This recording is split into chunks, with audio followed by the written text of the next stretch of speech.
Yo l'équipe, j'espère que vous allez bien. Aujourd'hui on se retrouve pour une toute nouvelle vidéo où on va parler de l'art de la composition en vidéo. Que tu sois débutant ou expérimenté, comprendre l'art et comprendre la composition en vidéo peut grandement améliorer la qualité de tes productions. Alors reste avec moi et regarde cette vidéo jusqu'à la fin pour tout comprendre. Avant de plonger dans les règles de la composition, rappelons-nous que la composition c'est l'art de composer des éléments dans un cadre pour créer une image esthétiquement agréable et significative.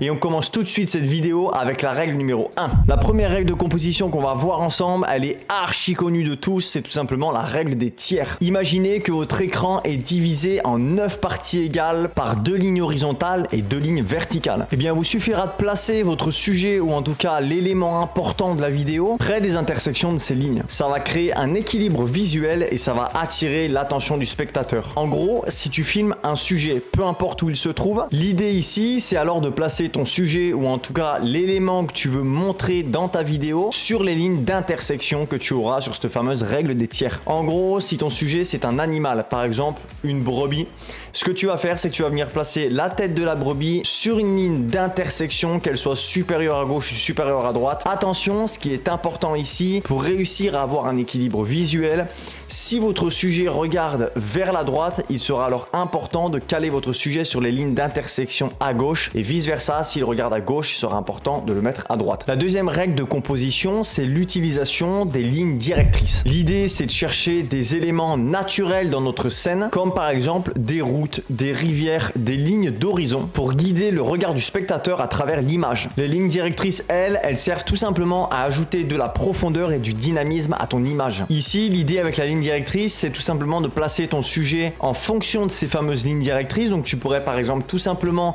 mettre ton sujet sur un pont ou juste au milieu d'une route et les lignes directrices de la route vont clairement guider le spectateur à attirer l'œil vers le sujet qui sera au centre de la route. Ce qui est cool avec cette règle de composition, c'est qu'elle permet de t'affûter à chaque fois, d'affûter ton œil et de toujours constamment avoir un regard autour de toi pour découvrir, pour trouver les différentes lignes directrices que tu pourrais te servir. Et enfin, la règle numéro 3. La troisième règle, ça concerne l'équilibre et la symétrie. Et oui, parce que vous pouvez utiliser l'équilibre pour créer des images harmonieuses en disposant des éléments équilibrés de part et d'autre de l'axe central. La symétrie, quant à elle, crée plutôt un effet de miroir, apportant une sensation de stabilité et d'ordre de composition. La symétrie, c'est tout simplement faire en sorte que votre sujet se retrouve dans un décor de sorte à ce que son côté gauche ressemble parfaitement à son côté droite. Ça peut être devant une maison, ça peut être encore une fois au bord des routes, ce qui pourrait faire en sorte que vous mixiez symétrie et ligne directrice, et ça c'est vraiment une composition excellente. La symétrie, c'est vraiment la composition la plus difficile à mettre en place puisqu'elle est